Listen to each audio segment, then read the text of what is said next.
And some of my water monitors then are cohab as well. And then obviously the capuchin monkeys, they're quite dominant and they would be quite territorial. So they just live by themselves. You couldn't put anything in with them. If you put an iguana in with them, they would eat it. So They would eat an iguana? They would eat an iguana, yeah. They actually catch birds. Every now and again, birds will come into their enclosure, and if they don't get away quick enough, they will work together and they will catch the birds straight out of the air and eat the birds. So they're quite fierce. They're absolutely amazing. They are so smart and intelligent, and they like to work things out. They obviously need a lot of stimulation to keep them obviously, mentally well looked after that way. But amazing species.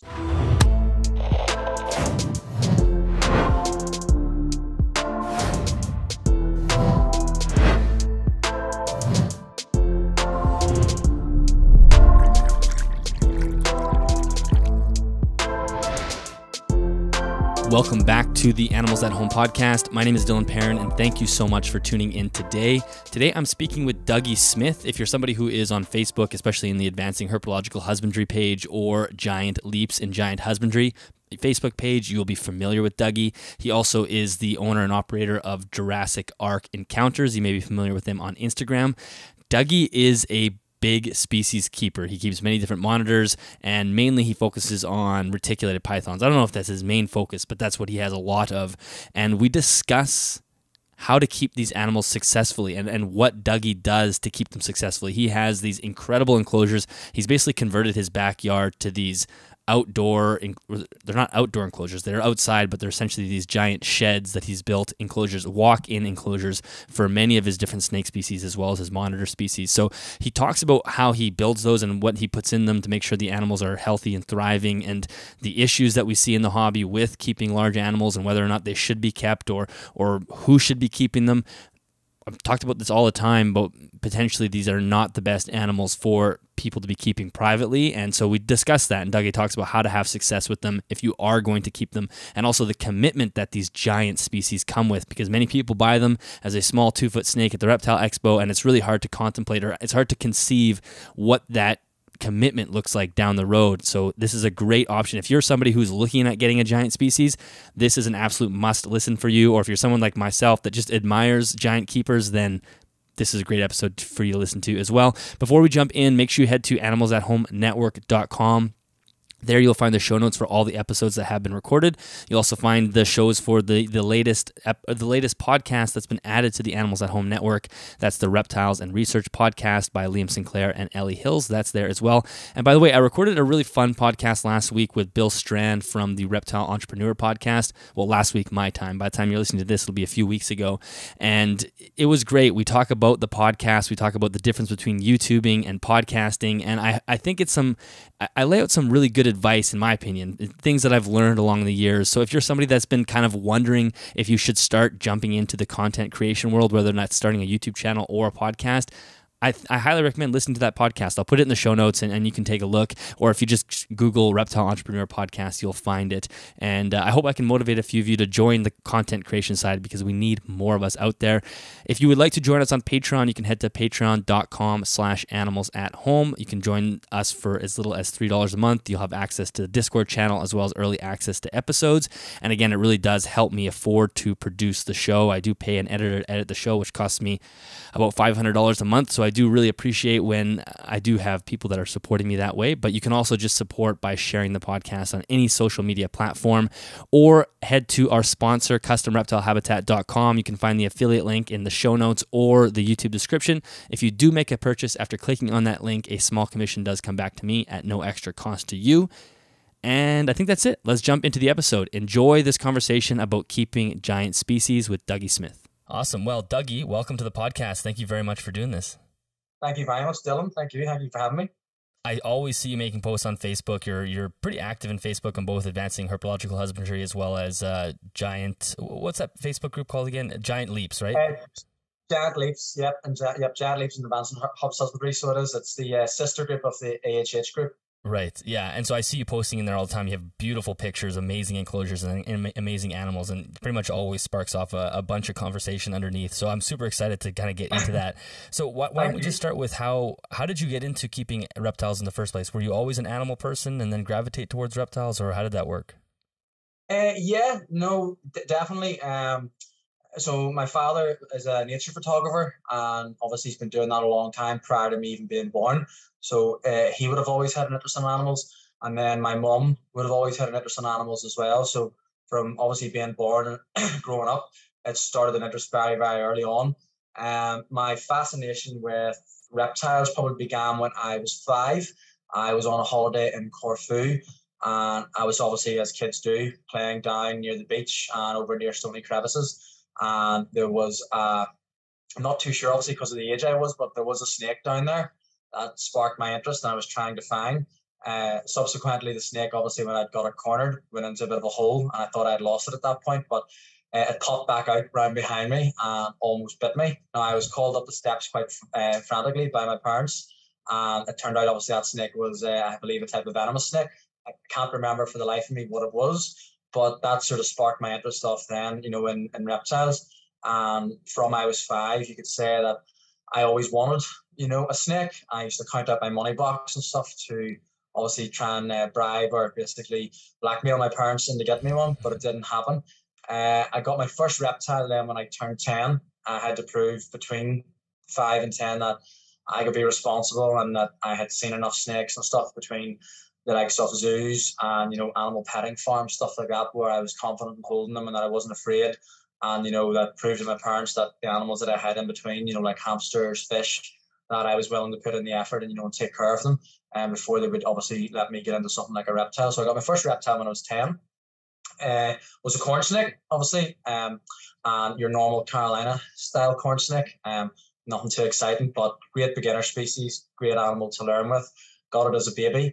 And it sort of went from there. I'm now 32, so we're looking at 22 years later. And this is where we've ended up now with quite a menagerie as such. But yeah, first animal was a corn snake. Got it in a reptile shop in Belfast over here in Ireland.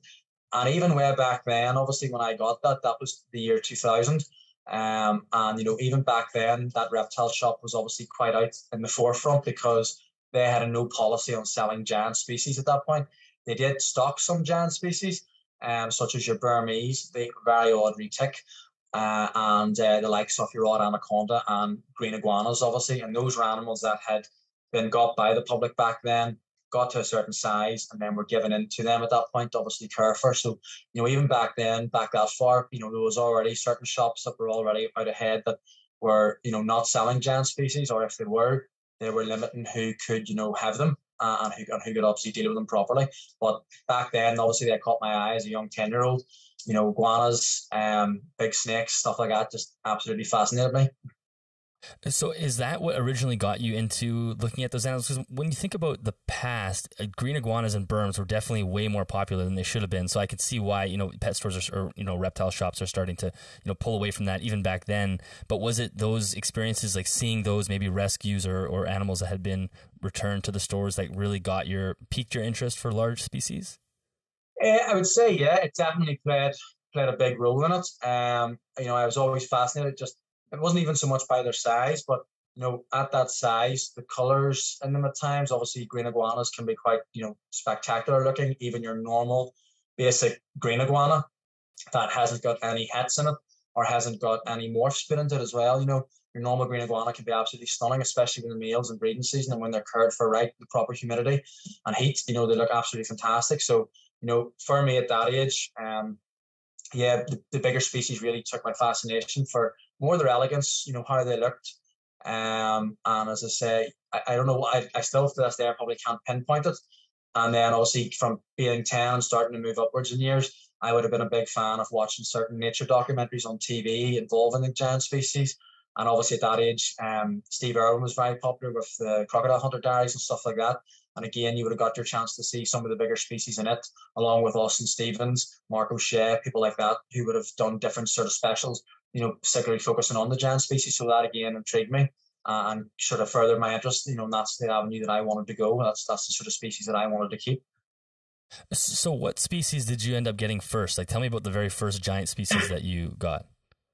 So I got, probably now you wouldn't class it as a giant, but for me it was a good way leading into the giant. So when I was 14, I had already at this stage, I had a corn snake, I had a couple of royal pythons, I had started venturing into animals like bearded dragons, I had a boss monitor then as well. And my jump then at 14 was to go from corn snakes and royals into a boa constrictor. Now I didn't get the boa as a baby. I went back again to that same pet shop, City Reptiles in Belfast, and I had been in there a couple of times, and they had let me work with larger boas. Because obviously I was still only 14. My mum was in with me, and parental consent, etc., to do that. And they obviously sort of helped nurture my enthusiasm, watch me working with some of the larger boas, and it ended up then I took a 6-foot male on that was brought in as a rehome that the person didn't want anymore. So I done a bit of work with it. And then they eventually then allowed me at 14 then later on to take that animal on. So that was probably my first, big snake effectively. And then going into obviously the true giant species. At 15 then I got my first Burmese python. I got it from a baby. It was a wild type. I always, even at that age, always preferred the natural locales and the wild colours over the genetic morphs and stuff on the market. So the Burmese that I got when I was 15 obviously was a wild type. And it was a male, and I got it from a baby, and I worked my way with it, raising it up, and that was probably my first proper giant species was a Burmese. Interesting. And so at that time, what sort of setup did you have? I mean, obviously, if you're getting it as a young baby or a sort of a neonate, it's pretty small still. But then, how did your setups expand? Because even back then, maybe things were a lot smaller. Yeah. So back then, certain pet shops, even including the one that I went to, they had a mantra of if you put a certain size, small snake or baby snake effectively in too big of an enclosure, they had this idea that it would frighten the animal and that the animal then at that point, wouldn't eat, would be stressed, it would cause welfare implications. So back then you were always sort of at that point told to basically go a smaller tank. And then as the animal grew, up your enclosure size. When I got my boa constrictor, obviously it was 6 feet. So the vivarium that I initially had it in back then was a 6x2x2. And I ended up then, it was converted at that point into, it was sort of like a big long wooden chest that I converted then, and that ended up working out, I think, nearly 7 feet long by 3 foot tall by 2.5 feet wide. So that was the biggest enclosure I'd done back then. And actually, when I was that age, I pocket money and stuff, and with the help of mum for Christmas, I got a joiner to build me that. Burmese python got as a baby. As a baby, it went straight into a 4x2x2. And then as it started to grow, I got it up. I think the biggest viv I got it up to back then was 8 feet long by 2 foot by 2 foot.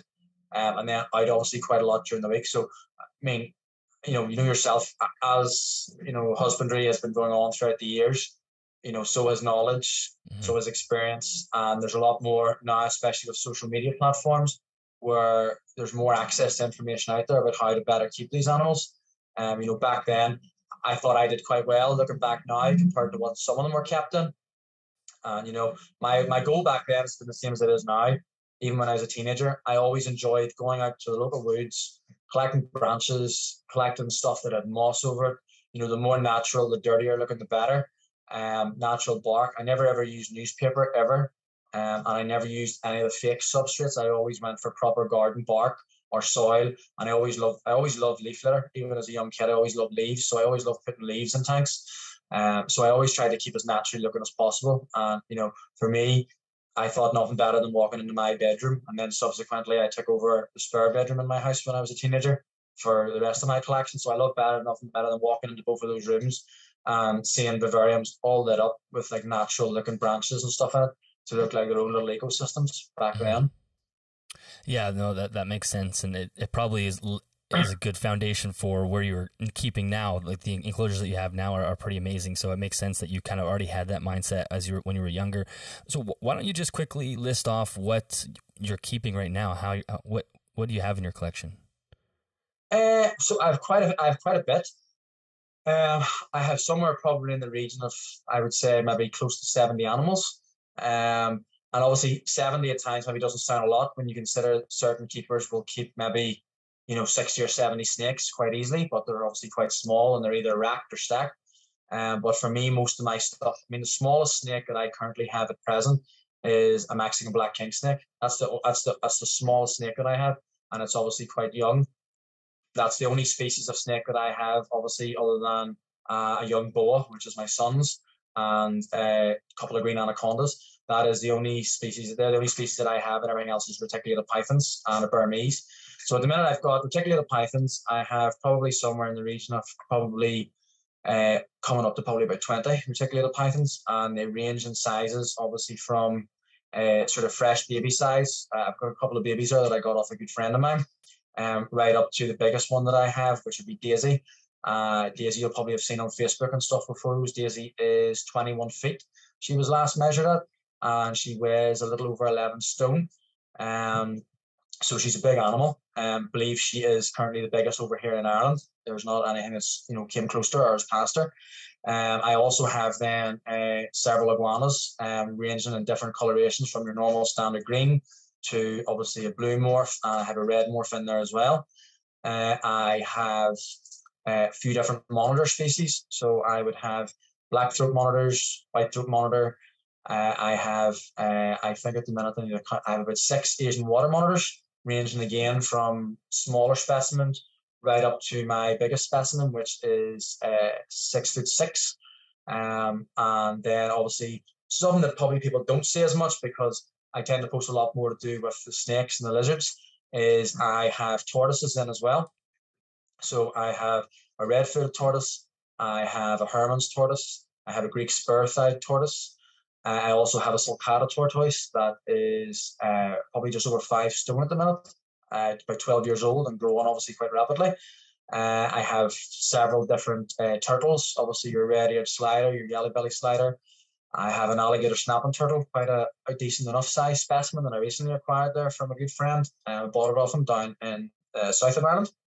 I'm just trying to take you through what else we have. Obviously I have a couple of green anacondas, Burmese python, and that actually your other stuff like bearded dragons. I have several different types of chameleon, and that's probably. And then obviously I've got my primates. I keep a collection of over here. They're on the Dangerous Wild Animals Act. So I have ringtail lemurs, which obviously pretty much everybody sees at zoos when they go to. And then I have black capuchin monkeys, or capuchin monkeys is sometimes what they're referred to as over in America, over in the States, or even maybe where the likes of you are yourself in Canada. Mm-hmm. And I think that's it. After that, I have obviously a couple of huskies and a wife and 2 little boys, obviously. They probably are the most demanding. Yeah, that is amazing. So how are you actually caring for all of this? What is the space that you're keeping these animals in look like? I mean, you're in a home, I know you have some stuff, what seems like outside or maybe in an outbuilding. How are you managing all of this? So, you're right. We obviously live in a house, decent enough sized garden. If it was bigger, I would probably be able to do a lot more with it. And I would have a few ideas in my head that I would like to do. Presently, other than myself, the 2 boys and the wife, and one of our small dogs, nothing else actually lives in the house. Believe it or not, we have no vivariums inside our house. Our garage, it's converted and basically has custom enclosures as well as vivariums stacked from the floor right up to the ceiling. So the stuff on the top, up where the ceiling is maybe sitting about 9 feet up, 10 feet up off the floor. So if you use a step ladder to get up, that would be the smaller sort of stuff up high. That houses obviously some of the smaller stuff. And then there's a couple of sort of, decent size, custom made, larger vivariums in there that are in the region of maybe 11.5 feet and, sort of 12 feet long. And then after that, all the other of my collection, all the other bigger stuff, basically I have a number of custom built sheds, basically wooden sheds that from the outside might look like a wooden shed, but all of those sheds are all fully insulated. They are thermostatically controlled, with several thermostats in there that link up to several high wattage heaters that effectively heat the whole enclosure. That you only need maybe 1 or 2 basking lamps as such to actually provide maybe a bit of a basking area, but they will actually heat the enclosure from the floor up. They're so powerful and the heat is quite well in there that the actual ponds in some of them, I don't actually need to use heaters anymore for the ponds. The air temperature in there is enough to keep the pond temperatures from the region of sort of 27 to 29 degrees. So I have different sheds that are, go around my property. And then we have designed our garden to walk up through and meander through some of them. And each of those sheds obviously, contains different animals in it. You've got our largest water monitor in one of them, some of our smaller water monitors in another one. We have several reticulated python walk-ins. That we have a smaller one that keeps our smaller giants, the smaller-ish ones, and then we have the biggest reticulated python walk-in that keeps the biggest ones that we have. And then we have another walk-in reticulated python enclosure in the garage that houses our biggest male. He's obviously on his own. And then we have another walk-in that houses our sulcata tortoise, and one that houses obviously our ringtail lemurs. And obviously people can see on the various groups on Facebook, the giant leaps and advanced in herpetological husbandry and stuff, that I obviously, I'm known for doing a lot of cohabs. Some of the cohabs obviously people maybe have never thought of before. Strictly speaking, I'll be honest, some of them aren't actually continental specific, where you would find these animals in the same area in the wild. But the animals themselves have very similar, captive husbandry requirements, where they need similar temperatures and similar humidity, stuff like that. So it does work, even though they don't come from the same part of the world. So like my iguanas would live in amongst my ringtail lemurs. My sulcata tortoise shares an area with them as well, where he can meander in and out and go between the areas too. And then obviously I have alligator snapping turtle, which probably raised a few eyebrows, to be honest, in with my largest water monitor. I cohab my female retics across different enclosures. And some of my water monitors then are cohab as well. And then obviously the capuchin monkeys, they're quite dominant and they would be quite territorial. So they just live by themselves. You couldn't put anything in with them. You put an iguana in with them, they would eat it. So they would eat an iguana? They would eat an iguana, yeah. They actually catch birds. Every now and again, birds will come into their enclosure, and if they don't get away quick enough, they will work together and they will catch the birds straight out of the air and eat the birds. So they're quite fierce. They're absolutely amazing. They are so smart and intelligent, and they like to work things out. Obviously, need a lot of stimulation to keep them obviously mentally well looked after that way, but amazing species. So yeah, there's quite an array going on in my back garden as such. It's something that I probably will touch on over the next couple of months. I am planning to do now. I had asked sort of interest, and I am going to start to do YouTube videos with certain areas of going in the enclosures, talking about enclosure design, talking about how some of the specimens are removed, how they're worked with, how they're maintained, feeding, stuff like that, to give people, more of an idea of, what way you can work and deal with these animals in larger enclosures that are quite naturalistic, that have lots of cage furniture. That makes it a lot more harder than taking an animal straight out of an empty viv. Mm-hmm. So hopefully that there will, give people more of an insight and show people as well, that these animals, when they are given space, they do thrive and they do enjoy it. Yeah, well, that's amazing. I mean, it sounds like it's an incredible setup, and I know everybody listening will be demanding that you do a YouTube channel so we can see more of that, more detail.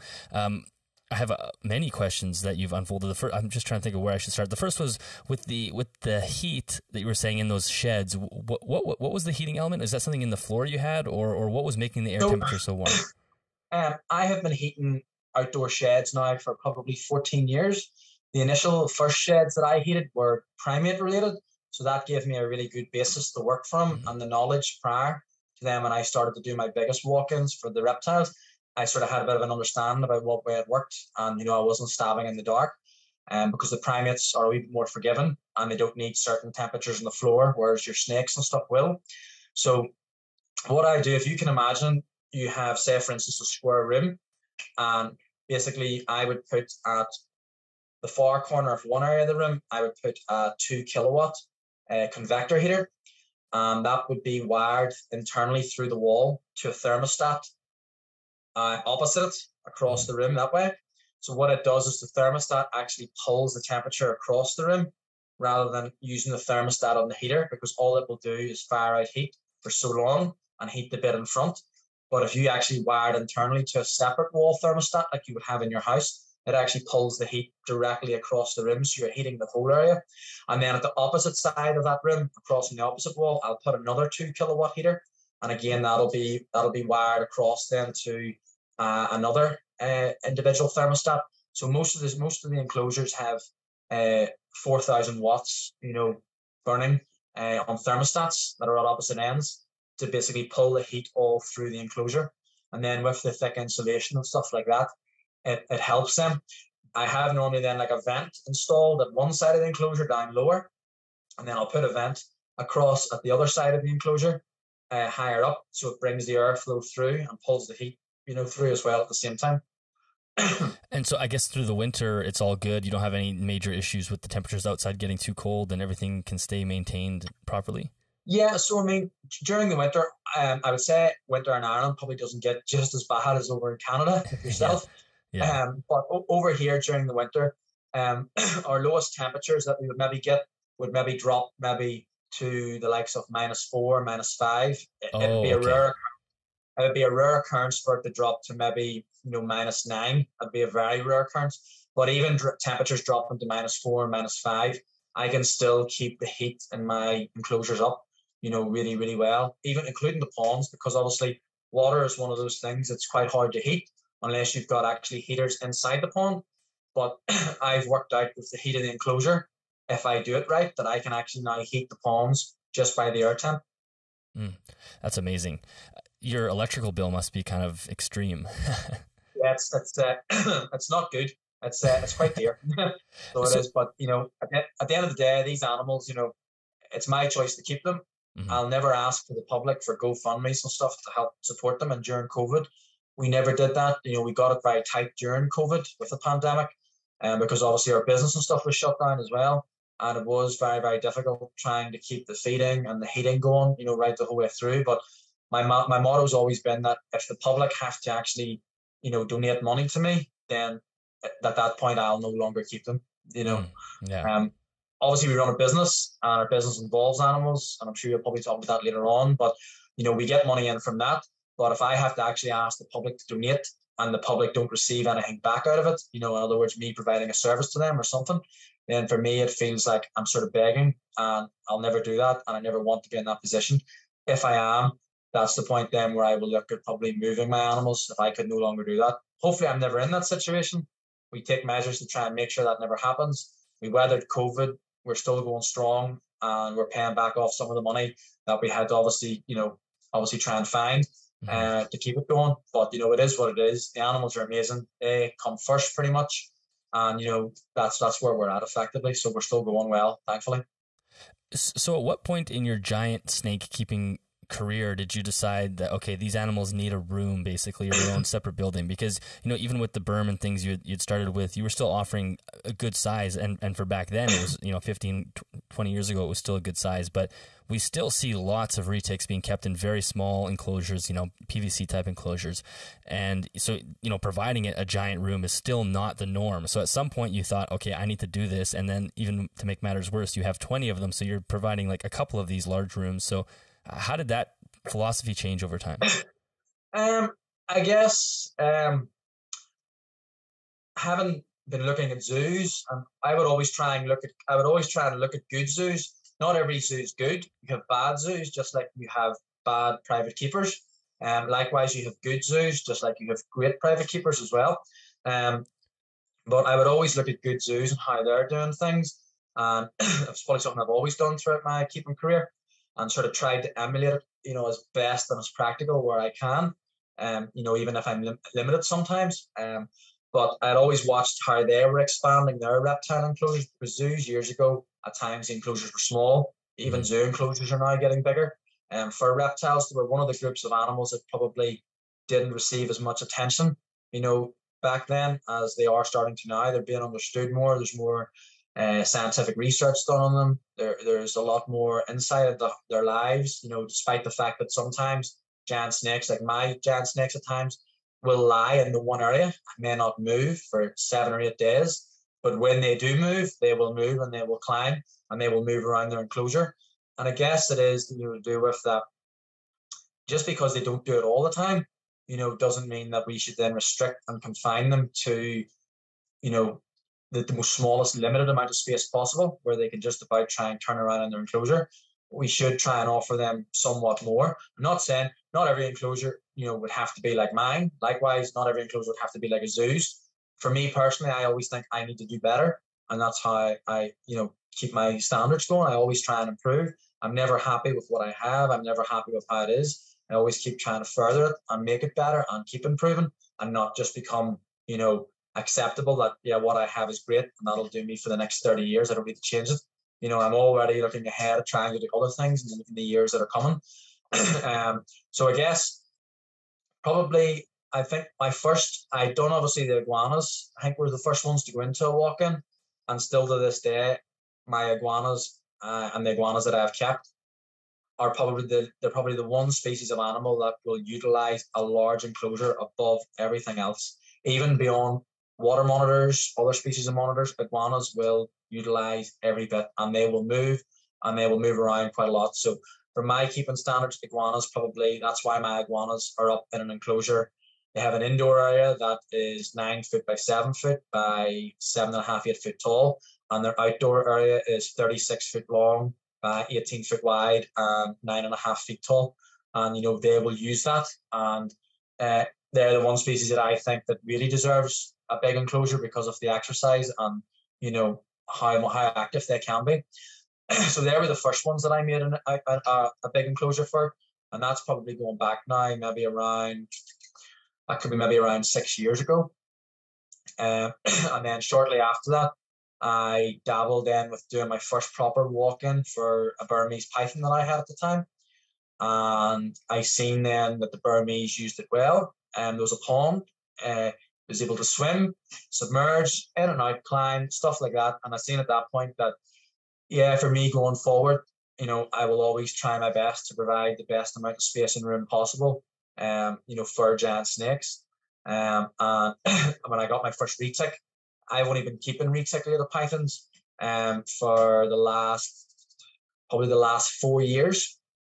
So I have, but in those 4 years, I have amalgamated a fair amount of them that I still have.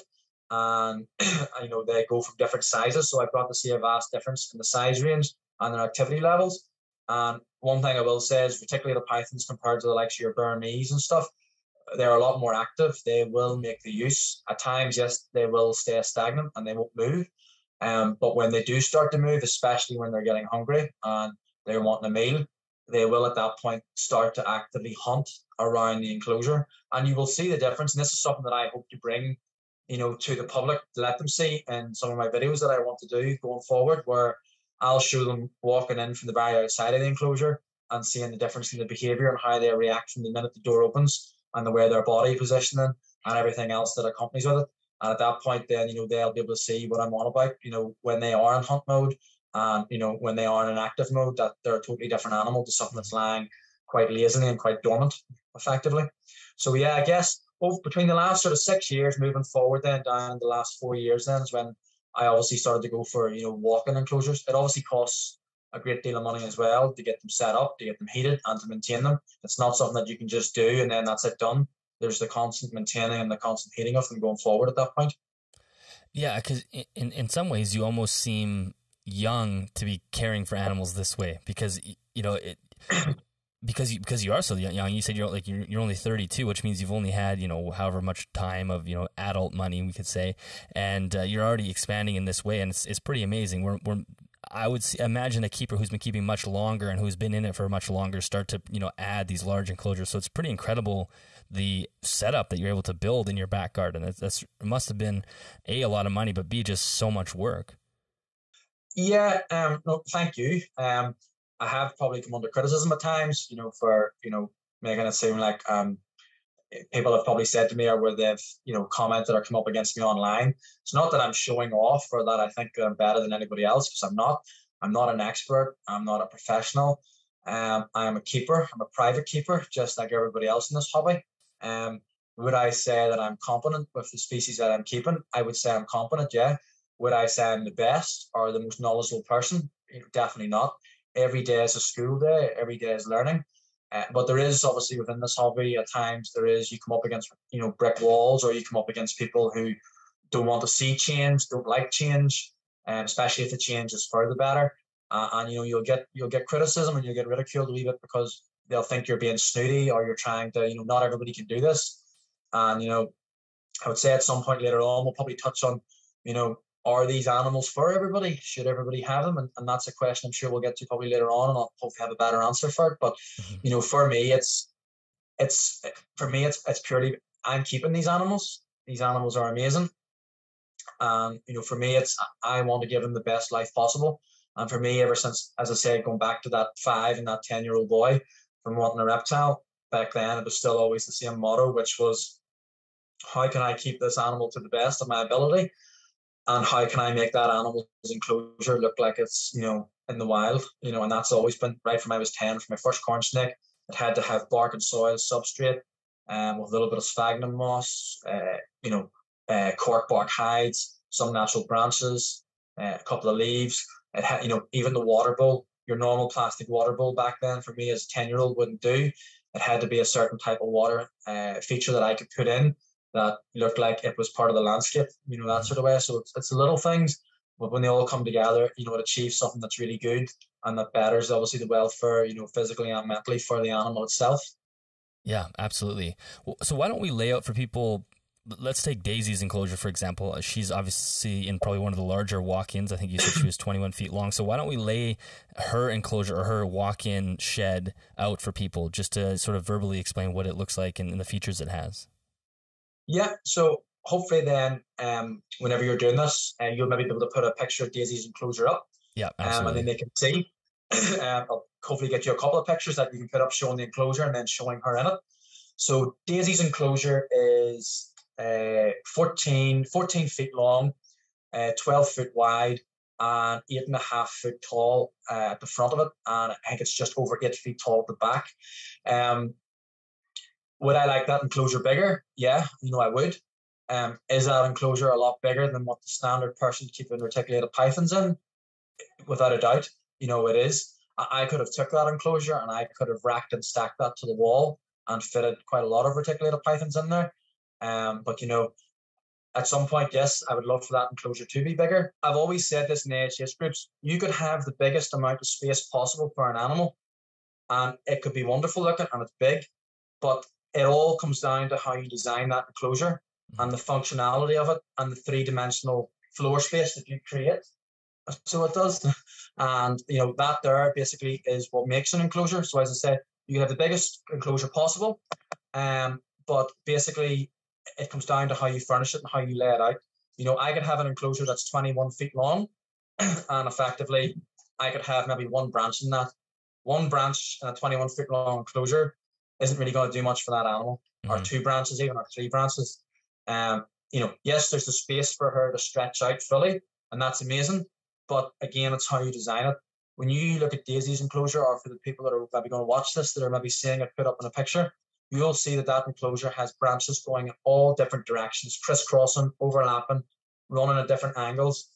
That means that enclosure then has created a lot of 3-dimensional space that animal can move and obviously negotiate its way through.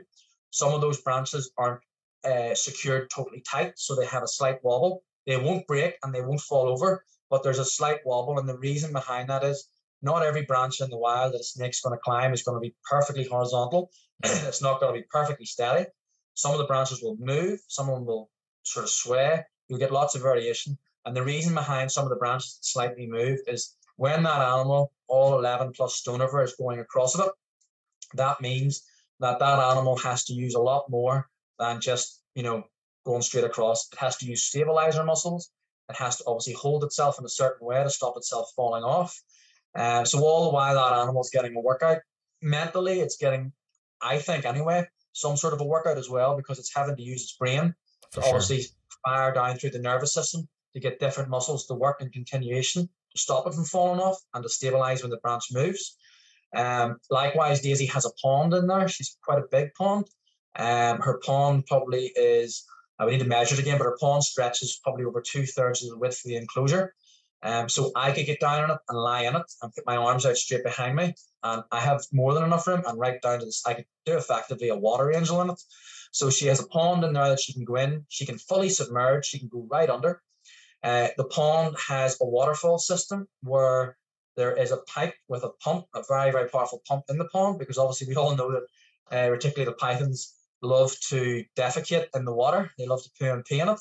So it's a very powerful pump with biomedia that basically filters the water. That water goes up through a pipe. It goes in behind the pond where you can't see it.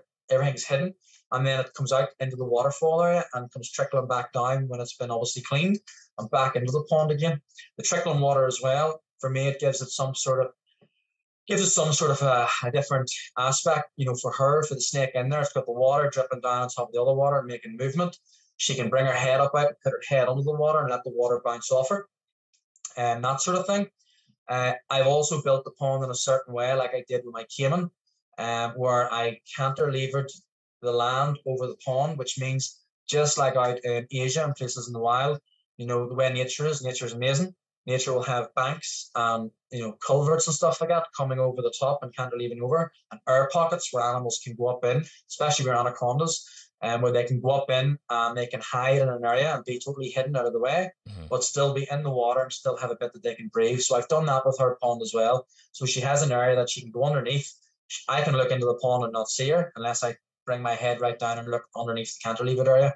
It can make it somewhat difficult as such when you're trying to get her out, but it's what's better for the animal, and that is what matters to me. It's not about how much it makes it easier for me or how much safer it is for me. It's what makes it better for the animal in my aspect. Her substrate there is a mixture of soil, a mixture of garden bark, leaves, and then we obviously have live plants in her enclosure. So we have various types of bamboo, a couple of big leafy indoor plants and ferns, and those plants are growing really, really well.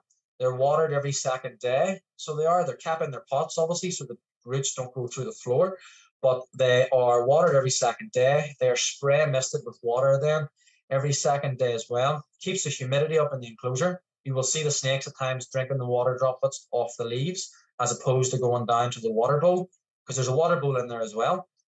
As opposed to going near the water bowl or drinking from the pond, you'll see them drinking off the leaves. Again, naturally things that they would do in the wild. Bamboo I find is quite a hardy plant for that type of climate that I've created in there, with temperatures ranging from 25, 26 degrees Celsius on the floor right up to the highest points where the temperatures are maybe 34 degrees, and then lower down points where you'll have temperatures in around 30, 31. I actually don't use a basking spotlight whatsoever in that enclosure. They have no basking spotlights. If they want to bask, what they have to do is they have to climb and get the higher points in the enclosure, and then they can bask like they would in the wild. That's my again, it's getting the animal to exercise. I'll get one of the photos sent through that you can pop up as well that will show. There's this whole debate about snakes stretching out in a very much a straight line across the enclosure. Is it something that's seen very often? I couldn't honestly say. In my experience of keeping, I never see them totally straight. But what I will show you, and you'll see it in the photos, is Daisy meandering her way through the enclosure diagonally. And, she has more than enough room. People have obviously commented on the group saying that for a 21-foot animal, she looks small in the enclosure, which I take as a good compliment. But again, for me, space is great, but it's how you design it, and how you lay it out, and how you make all that functional three-dimensional aspect to it, to get the animal moving and exercising and working in the right way. If you don't, it's just a wasted space, unfortunately, for my thinking. Yeah, definitely. And especially with the live plants, for example, that is something almost no retic keeper uses, just because of how, if the enclosure is not big enough, it's really tough to do plants, especially if you're doing potted large plants. But also, typically snakes are pretty hard on plants. So I guess because you have so much wood structure, she's not actually putting her body weight onto the plants and crushing them. Yeah, that's actually, you've just hit it spot on there, Dylan. That's perfect. What you've just said. Yep, you've picked up on that obviously yourself by looking at the photos. So exactly, if you design a complicated enough beam or branch structure through the enclosure, and you carefully lay the plants out around that, even though the plants are maybe 8.5 foot tall, you will find that the snakes will actually, some of my branches, I have them actually going through the bamboo canes. So you'll find that the snakes will actually go between the bamboo canes along the branch, or you'll find them rearing up into the air, they'll touch part of the leaves with their nose or their head, and the leaves will start to depress down, and then they'll raise back up, knowing that they can't actually put their weight on that, and they'll choose a different angle. Occasionally, when they're slithering along the floor, especially when they're shedding and they're rubbing themselves as hard as they can to get the skin off, sometimes you will get where they've hit one of the smaller potted plants and they will knock it over slightly. It's not a big deal. You just pick it up, the plant's fine.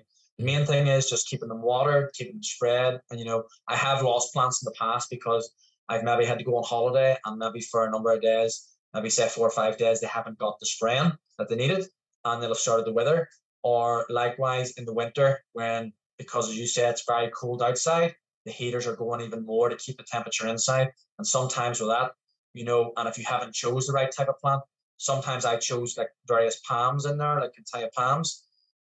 Not a great plant for that high heat and humidity. They will eventually wither, no matter how much you do. Certain types of bamboo will work extremely well, and I have lots of new shoots coming out at the minute. Makes it quite difficult actually for a keeper, because when you go to walk into that enclosure, you have several giant snakes in there that, without saying, could take a person down, could cause obviously a lot of injury, could even potentially prove fatal if it's not done right. So we have big viewing windows around the enclosure that we can see in before we open the door.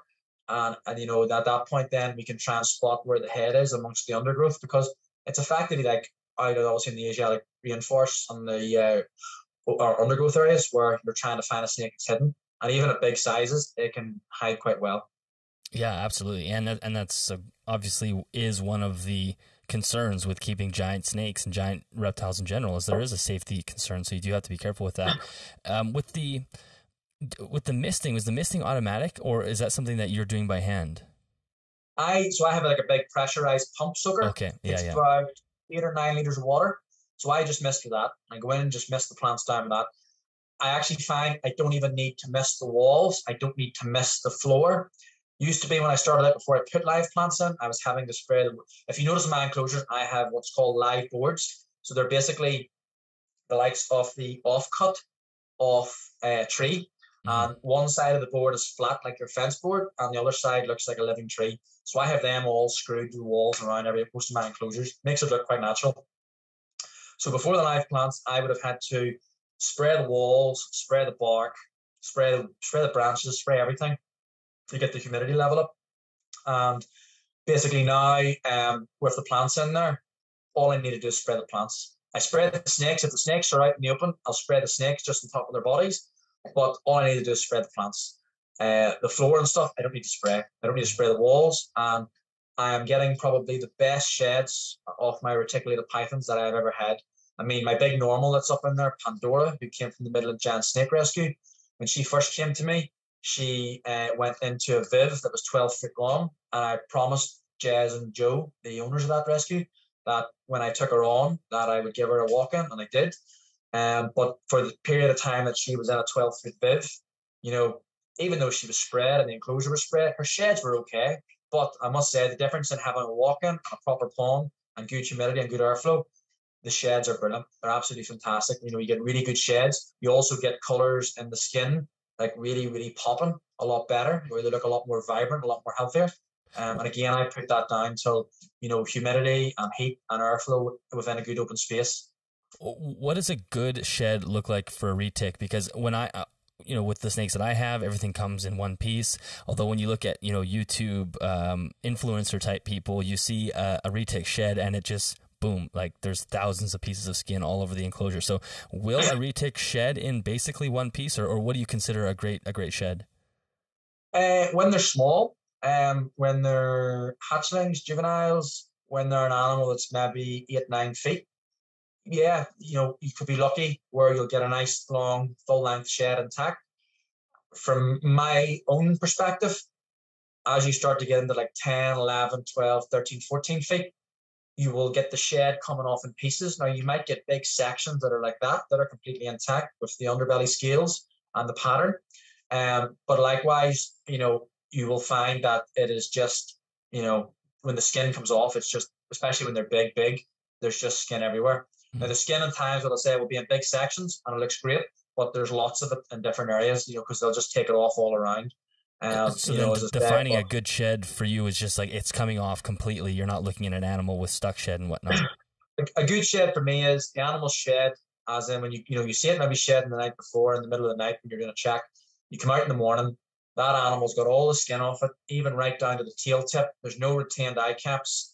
In around the nostrils are nice and dampened looking. They're not dry. And, you know, some of the retics that I've taken on from people, you know, I have a good friend who gives me retics. His retics, whenever he has passed them on to me, are in brilliant condition. He's kept them really, really well. Likewise, I've had, you know, a couple of retics that have come from other people where they haven't had the humidity right. And when that's the case, you'll find the nostrils are sort of bunched up and closed over a bit more. And that can take a wee bit to obviously, you know, get loosened up. Likewise, you'll get some of them that have, you know, nose rub where they've been rubbing against the viv. One of my animals that's in a walk-in had to go into a viv temporarily. Didn't do it all. Used to put its head up into the corner and push down into the viv. Didn't want to be in a viv. Thrived a lot better in a walk-in where it had more space to move around. But as I say, yeah, you know, in the viv, your shed's obviously a lot easier because you've only got a small area where that snake can get it off. But in walk-ins, you know, you're climbing around through the branches, up over the sides of the pond, the bark, you know, the skin's everywhere. Do you have it stuck to the leaves of the plants. So do you have to go in and pick it all up, or does a lot of this get broken down on its own, or you go clean it up? No, I have to go in. I'll go in and I'll maybe be on my hands and knees and I'll have to crawl along the floor, up in through the branches and stuff. The big reticulated python house, the big ones in it, obviously they're a pond. A lot of the time, some of the biggest girls like Daisy and Summer's 20 foot 2 inches and she's 13 stone. She's heavier than Daisy, even though she's smaller. When they shed, they tend to shed a lot of their skin into the pond, which is great for them. But for me as a keeper, it's an absolute nightmare because you've got huge big lumps of underbelly scales in there that go over the top of the filter housing, absolutely jam the filter. And then you get a trickle of water. Instead of a nice jet of water coming down the waterfall, you get a little trickle. So then what happens at that point is those animals need to be caught up. They need to be removed from the enclosure. You need to drain the pond. While the pond's draining, I have a net that I put in and I net the skin and because obviously when they shed, they tend to go to the loo. So when that happens, I have to net the skin out and I have to net the poo out. And then when it gets right down to the bottom, I can drain the rest of the dregs out, give it a quick wash round, and then obviously refill. Now, refilling a water bowl is out with the water bowl, water tipped, wash back in. Cleaning and refilling a big pond like that, you're looking at somewhere probably in the region of 4 hours. The joys of keeping giant snakes. Yeah, and then the other aspect is Daisy is an amazing animal once she's out, but she will always try and get into the water if she thinks you're going to get her out. And when she gets into there, she's not afraid to hold her own. She will strike at you. She will open mouth. She will do her best for you not to get her out. And obviously at that point, you're dealing with an animal that's very, very powerful, very large, very heavy. But when she's soaking wet, it's literally like trying to hold on to an electric eel at that point. It's very difficult to try and get enough of her out because you have to get at least half of her out of the pond to get the rest of her out. If you get only a top third out, there's been a couple of instances where she has pulled back in quite hard and hooked me, and she's almost pulled me in then, you know, to part of the pond with her. You know, so retrieval from her from a pond isn't the easiest. You know, it could take maybe 25 minutes to get her out of a pond to do it safely without getting anybody, you know, without getting me injured. Yeah. Wow. Yeah, that sounds terrible to do. Even with my small boas, sometimes I'm frustrated with them. So I can't imagine dealing with a 21-foot snake. And, you know, you'd brought up the nose rubbing, which is something that we see a lot in the retic world. You know, it's pretty common to see snakes pacing back and forth and getting their nose rubbed out. Does that behavior, in your experience, basically stop in the walking enclosures? Do you see them pacing and rubbing their noses on the walls? I never, and this isn't a lie, I never get any nose rubbing in walking enclosures. The only time I might get nose rubbing is when they're scratching and they'll rub their head along the bark or along a branch. But I don't get, I have windows in there, obviously, big window panes that would replicate the glass in a viv. But the only thing you'll ever see with them is when they fancy to have a mooch about. You know, sometimes Daisy, where you'll maybe see her for a week, every night for a week during the middle of the hours of the morning or during late at night, she might decide she's going to go on a little rampage and she'll basically tour the enclosure. She'll not rub her face, but she will climb and meander and go through the branches, sit up high, move down. You will see her periscoping right up into the air vertical, maybe 5 or 6 feet into the air, or climbing up the walls vertically. And then when you come out in the morning, she'll have rested herself either up on a branch or she'll have taken herself into the pond. I just want to jump back to the plants for 1 second. For lighting, what did you rig up there to make sure the plants are getting light? Very simple, actually. So I thought I was going to have to get all these fancy, propagation lights and stuff to get the plants to grow well. But when I got in touch with a company who sell like the propagation lights and the high quality lights for plants, they actually said to me, they said, "What are you growing in there?" And I said, "I'm growing bamboo and stuff like that." And their advice was that you don't need any special lighting. They were like, just go to your local, you maybe call it in Canada a Home Depot store, or over here we would call it a hardware store. Just go to your local hardware store, Home Depot store, and get your big long tubes, your LED tube lighting that you would see maybe in schools and stuff like that, where they have them along the ceiling to light up the classroom. Yeah. He says, just get those. They're cheap, but they do the job, and they do. They light up the enclosure. They're only maybe 5 watts for maybe something that's maybe 6 foot in length. They light it up. I have 2 of them, just only 2. I have 2 6-foot ones in Daisy's enclosure, and they grow the plants really well. And I have 2 5-watt ones or 5-foot ones in my biggest water monitor enclosure, and the plants in there are growing well too. Okay, yeah, so that's simple. Now, nothing special. Yeah. Okay, cool. And as far as keeping retics or keeping large species, besides the offering large space and setting up the enclosure properly, like you'd already mentioned, are there any other tips or things that you see people making mistakes online? I mean, we see a lot of overfeeding. Is there anything else that jumps out to you that's giving you success with them that you see people not quite following through with? You mentioned there about overfeeding, so there's people would look maybe at what I feed mine and go, and I have had people say whenever I've put up pictures of them with swells, and people are saying, "What does that animal eat?" And I've told them, and then they're like, "Oh, you're par feeding that animal, you're overfeeding it." But I would say I probably have some of the healthiest, leanest looking retics, especially at good sizes. They've been shared around with people like Tom Crutchfield and other places for promoting obviously how healthy they look at those sizes. When you compare them to other keepers that are high profile, like Jay Brewer, Bram Barchak, and other keepers obviously, and some of the keepers obviously over here as well. You see a lot obviously of snakes that are quite obese. Mm-hmm. For me myself, my method is I don't have a regime, I don't have a routine. I don't say that animal's been fed today, I'm going to feed that animal in exactly 6 weeks' time. I don't do that. I let the animal's behavior dictate when it wants food. Sometimes you have to rein it in a little bit because some of mine, because they are moving around, you could feed them a super huge meal. Like my wild type, Pandora, who's just a little over 17 feet, she swallowed, in one of her sittings, she took 2 lambs, followed by 2 extra large chickens. In one sitting? In one sitting, yeah. Wow, that's amazing. She took 2 lambs, which are 2 big prey items, and then 2 big extra large chickens, which are probably 3 kilos each a chicken. And so that was a 4 prey item meal. And it took her to eat the whole lot. It took her probably the guts of maybe 5 hours, to get everything down. Now that I fed that meal to that animal just after Christmas, 2 days after Christmas Day. And that animal set with an absolute massive swell. Like I'm talking probably a swell of probably, I would say somewhere in the region of maybe 1.5 feet in width. Just looking at it, 1.5 feet, not actually the circumference of it. And it looked disgusting. But that animal wanted those prey items. It wasn't as if I, trained them into her mouth. She took the first one. She wanted the second one.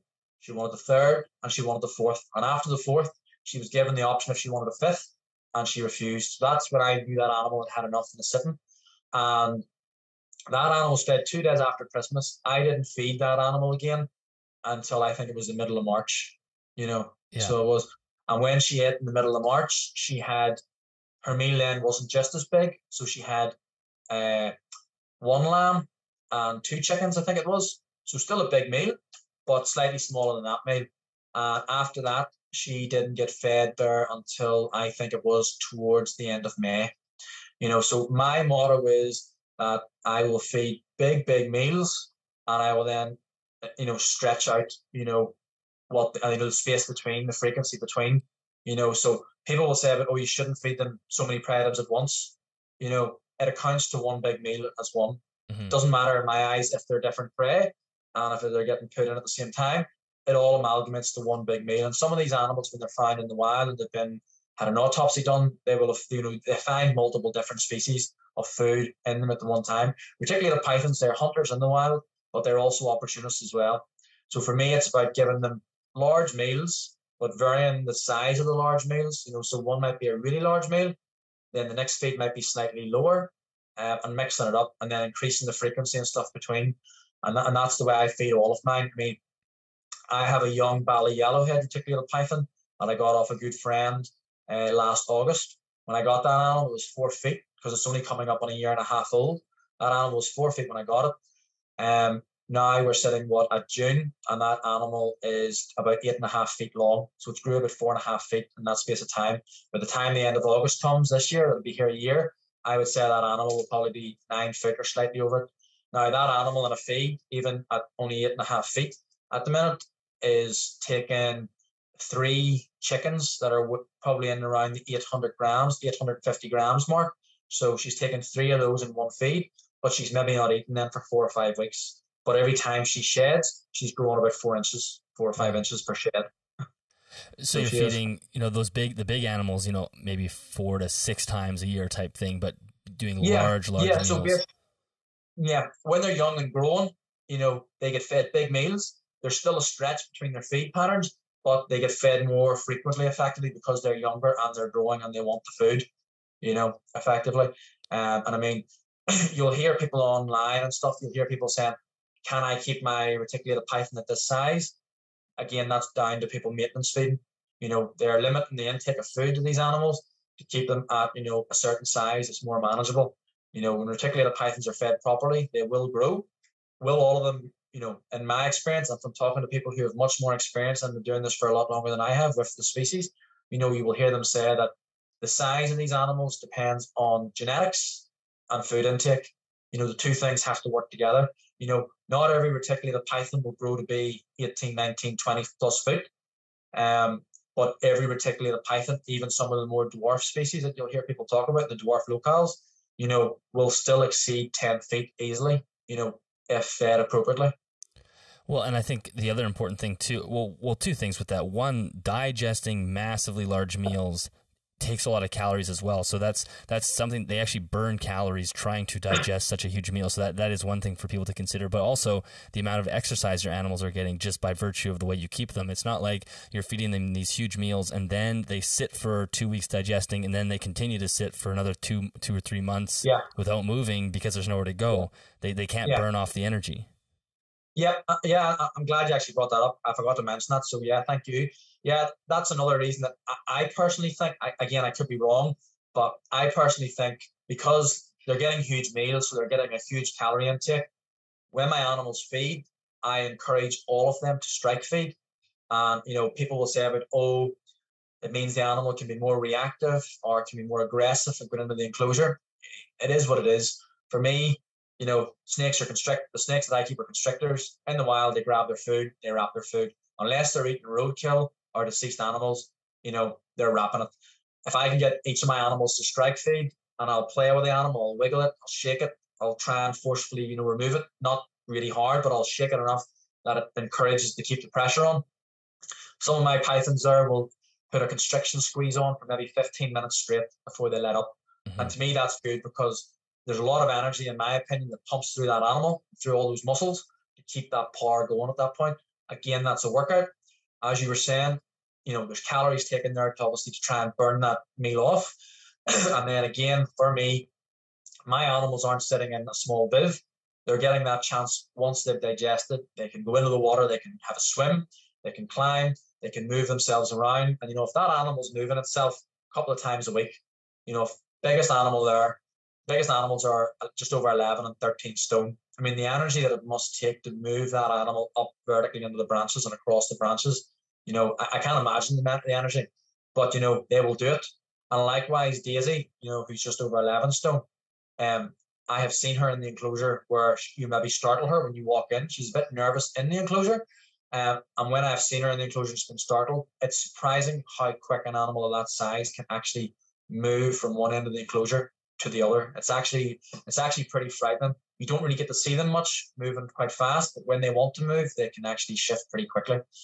So again, all of those different things, in my eyes, help the calorie intake, keep going down, because they're burning energy all the time, in my opinion, for them when they're moving around. And then plus, obviously, as you see, I bring my animals out quite a bit. They're part of our family. We bring them out to use as educational ambassadors, obviously, in the work that we do with kids. So they're constantly getting to move, use muscles, use energy. And again, that's how I think that, in my eyes, they stay sort of relatively lean. Mm-hmm. Yeah. No, that makes a lot of sense. Well, why don't we quickly discuss where these animals fit in herpetoculture just in general, because they are maybe more popular than they should, or where do you think their role is in our hobby? So, give me 1 wee second.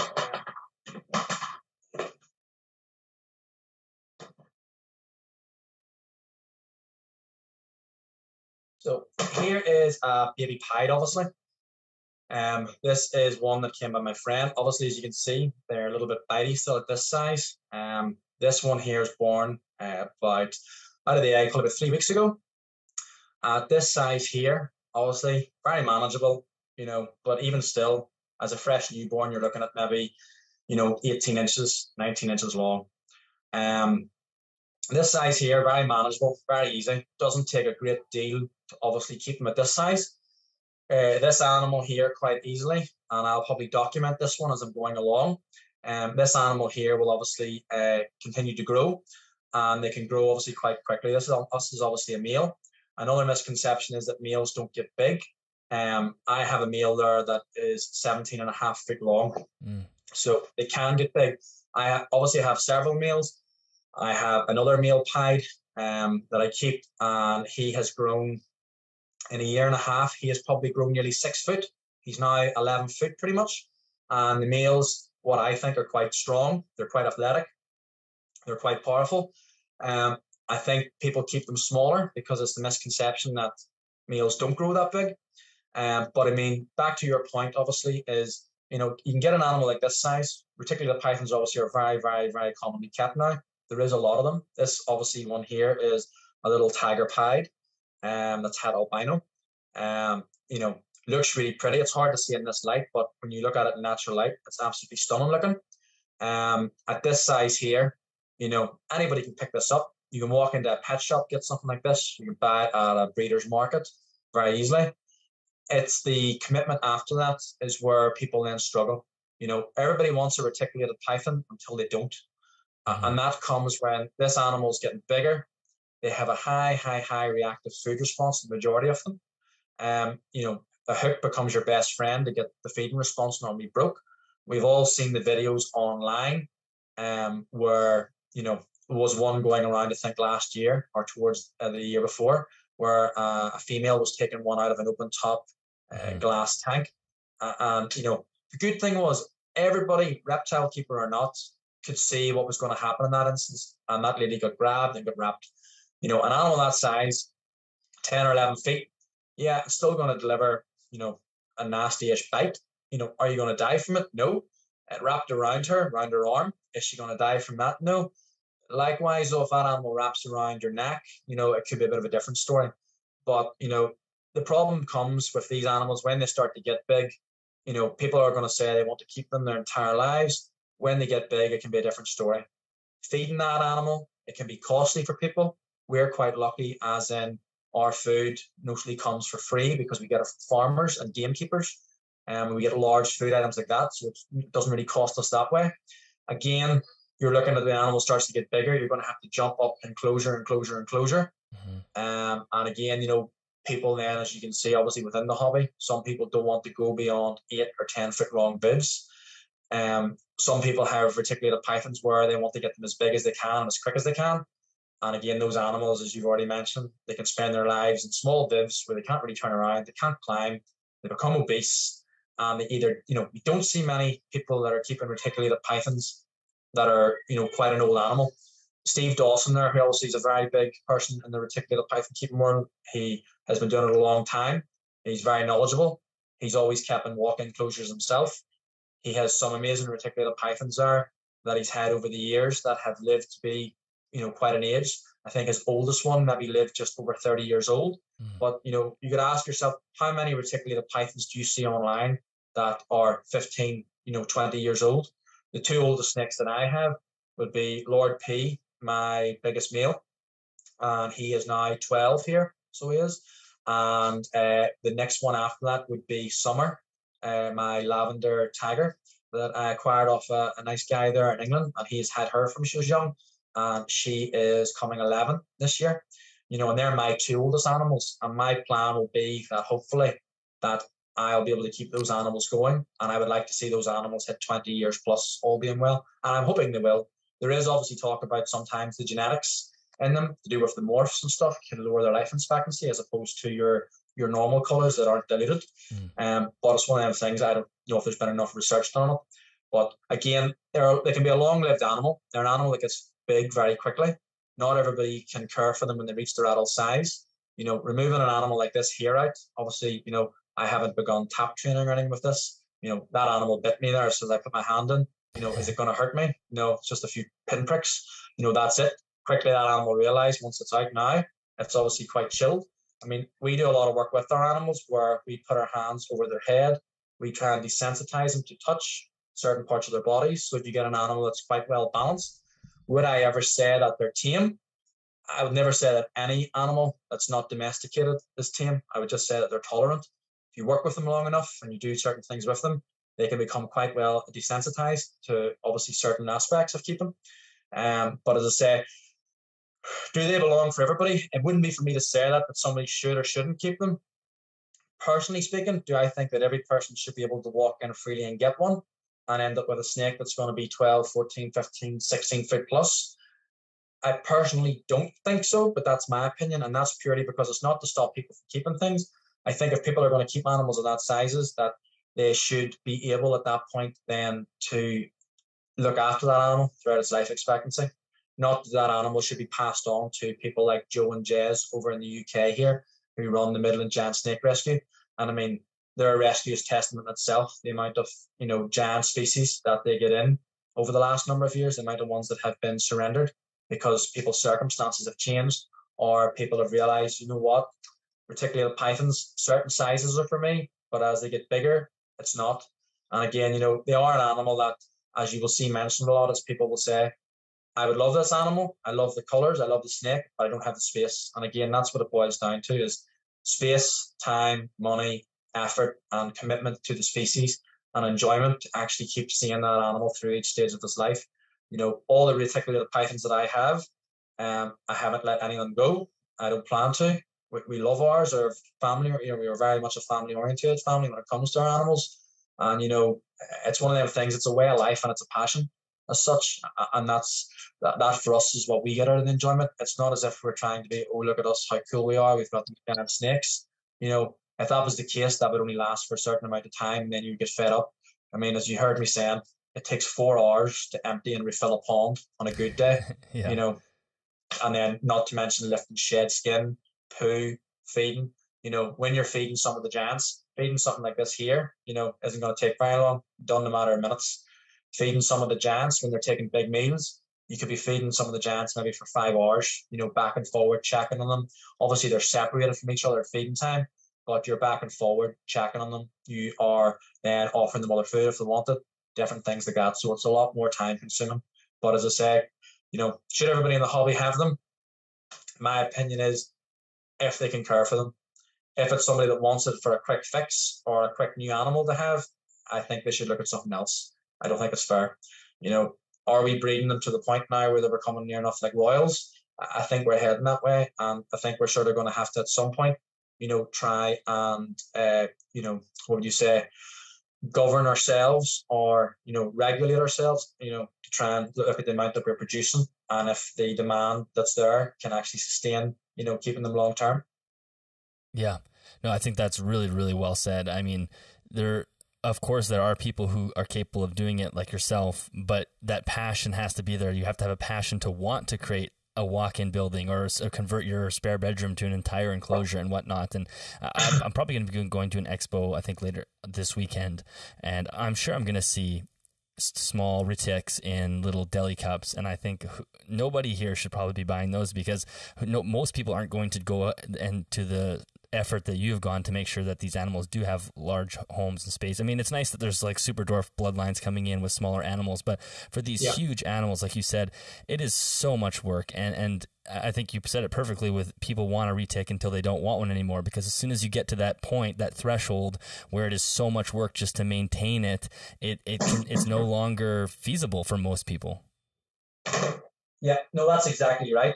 I mean, this little one here, this is a little baby normal. It's probably hard to see on the camera, but this one here, this little normal, has actually got dwarf percentage in it. These obviously were born around the same time. But, you know, still for me, the prettiest reticulated python is a normal. But when you look at these two, if they're stretched out, and even the thickness, there actually is, even at baby stage, there is a difference in the size of a mainland, like this pied. And obviously the likes of this little normal here that's got a certain percentage of dwarf in it. There obviously is a bit of a difference still in the size. You can maybe see it's maybe hard, but you can see probably the difference in the thickness in the pied. Yeah. And if I was to stretch them out, you could see then at that point the difference obviously in the length then, maybe about a couple of inches. But the mainlands they always will generate the bigger sizes. And, you know, unless you can see the parents from where you're buying them from, as such, and know the percentage, you're only basically going on the honest person's word that the animal actually is a dwarf and it's not a full-blown mainland at that point. Well, I mean, one of the problems with them, I think that sometimes contributes towards why, you know, I think that contributes at times to why people end up then moving them on too. They maybe bought an animal that was supposed to be a dwarf, and it's mostly mainland, and then the size of that animal, again, people feed them like mad when they're young to get them up to be like, oh, look at the retic now, it's got bigger. And then they get to that size and it's like, you know what, pulling an animal that's 13, 14 feet.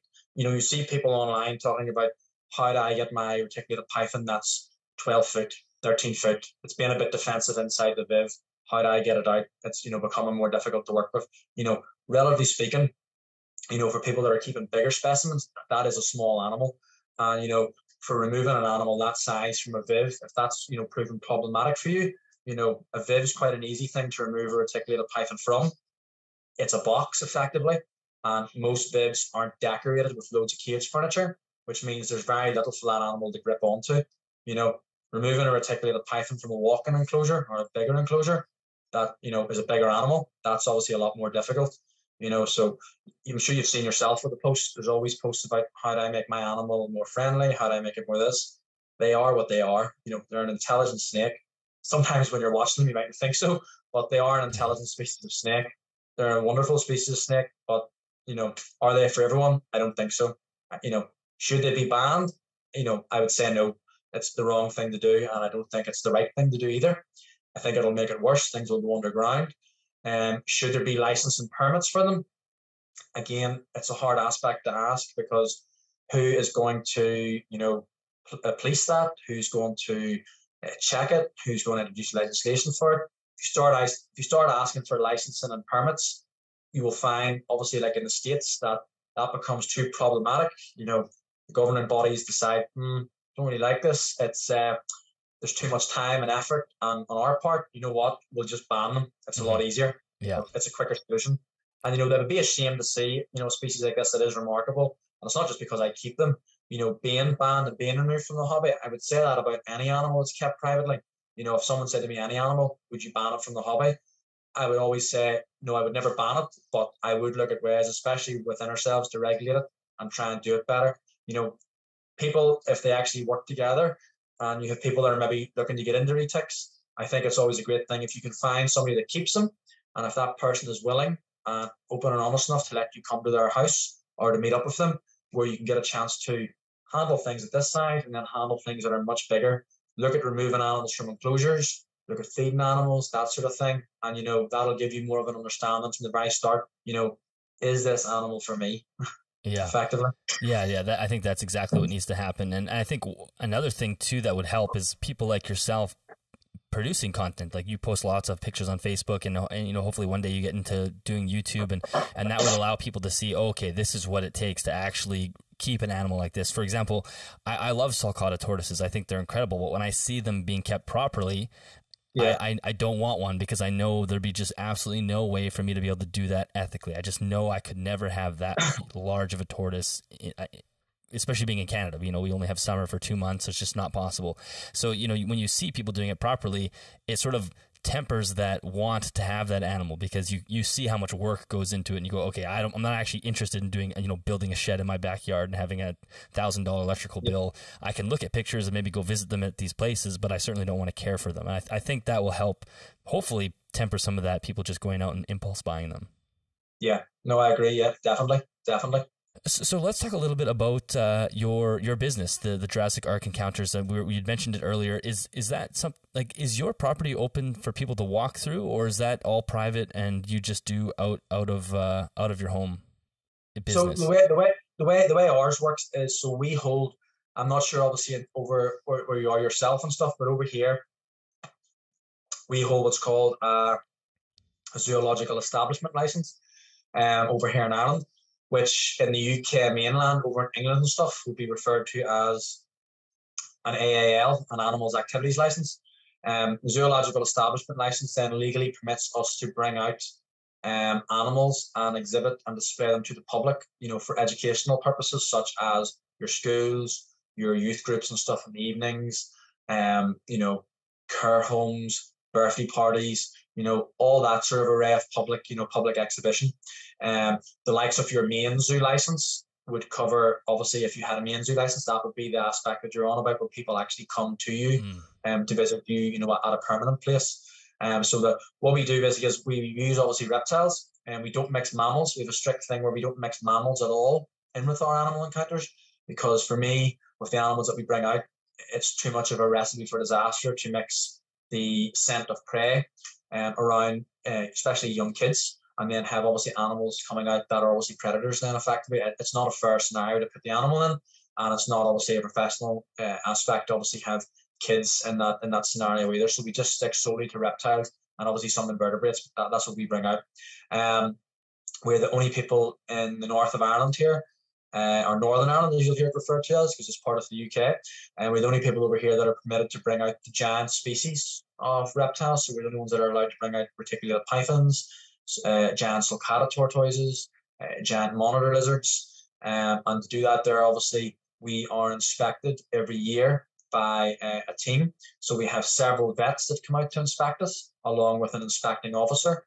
We have a lot of paperwork that we have to conduct and carry throughout the whole year. So every time I feed an animal, I have to record that. Every time that animal defecates, it has to be recorded. Every feed that animal is given has to be put down what I've fed it. I have to put down on a weekly basis temperatures, humidity, basking spots. I have to record each animal, the date and time that it goes out to an encounter, how long that animal's there for, what the temperature of that animal is whilst it's there, what the temperature of that animal is when it's traveling in the vehicle. We hold a transport license on our vehicle to transport the animals from A to B. I have to record and document every time an enclosure spot cleaned or full cleaned. Wow. There's lots that, there's lots that people don't understand. There's a lot of log keeping and record keeping and data keeping, for our species that we use.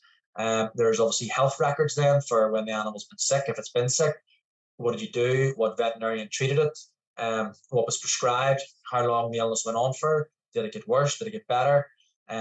Any new animals that we bring in have to be listed and recorded and identified. There has to be specific care sheets drawn up for each individual species, so that if myself or my lovely wife took sick, that somebody then could come in, basically, who really doesn't have much of a clue, that could look at this and say, this animal needs to be these temperatures, needs to be fed this, and this needs to happen, so they could deal with that in the interim. We also have then a number of risk assessments, especially because we're bringing out large animals. So we have risk assessments for the reticulated python, for the water monitor, the white throat monitor, and then risk assessments for our smaller stuff as well. We bring out our alligator snapping turtle. It's again got a risk assessment. And as I say, all of these are inspected, looked at, and signed off on then by a team of vets and inspector. Wow. That is amazing. So all of that is to maintain that license so you can basically travel from one place to another with the animals. Exactly. Our whole ethos is it's not about going out and just here's the animals, have a pet, have a stroke, take the money, thank you. For us, we have turned business away because we'll have people trying to book us for certain events where, number one, they're outside, and our rule is that we don't do outside unless on the day it's so warm that we deem it appropriate to do outside. And even when we do, the animals have to be kept in an indoor heated area, and they're only out for a certain amount of time. So the majority of our work is indoors. So we turn work away because people want us to do it outside, and we won't do it because we won't jeopardize welfare above money. And then we have people that, we only limit a certain amount of people that can be there when we're doing it for health and safety. And if people don't like that, we refuse to come. That sort of thing. And it's all about education. We have turned away a business where customers have came to us and asked us to bring out certain animals, but they don't want snakes. They don't want snakes there. They're frightened of snakes. So I'll be saying to them, well, this is an educational thing. It's about getting people past that fear and past that stereotypical response that, snakes are evil, they're monsters, they're mean. That thing that we're brought up with from where, kids, don't touch snakes, which is, sensible, but within reason. They're not the mean monsters that they're portrayed to be so often. So for us, if people don't want us to bring snakes, then we don't come. We want to get people past that point of view. We want them to see that they're actually a very amazing animal, that they're very much a part of the ecosystems today in the world, and that they are needed to keep the balance and keep it right. And that obviously even the likes of your venomous, that they are used, for medical procedures and medical studies, and to help further, medicinal purposes, as we keep going forward. So snakes are very much, in my opinion, they're very much a vital point when it comes to reptiles for educating. And the best way is to get into the minds of children when they're younger, let them experience these animals, let them get up close and personal and safely, and let them be able to experience them, learn a little bit about them. As part of our shows, we bring out deceased animals that are preserved or else that are in skeleton form, because we like to show people the anatomy that goes on underneath the scales and the skin, to show them how these animals function, how a snake's jaws are designed, all bits and pieces like that. So it's more for us. It's not about just touching animals. It's about the whole educational fact behind it, to give people a really good, clear understanding of how, the natural world of reptiles actually function and work, and what their importance in society is. And is this your full-time job? It must be, right? It is, yeah. I have another job. I have another job that I do as well, and I don't talk about effectively. But the Jurassic side of it is pretty much, we're flat out with it all the time, and we're busy. It's like summer's coming in now. Schools are getting ready to close, but we have a lot of summer educational activities that we're doing, and then we tie in with various places, like various educational facilities that are maybe like, we have an educational facility that's booked us here in July that are doing a topic on dinosaurs, an educational topic on dinosaurs. So they have us booked to try and sort of bring that little bit of an aspect to obviously get kids closest to the likes of some of the reptiles, which look a little bit like some from the prehistoric era. Obviously, birds are the closest relatives of dinosaurs. Mistakenly, everybody thinks it's reptiles, but it's actually birds. But, it's trying to get those minds absorbing from a young age and getting away from that fear factor and that vilifying factor and stereotypical behavior that's so often associated with this select group of animals. Yeah, absolutely.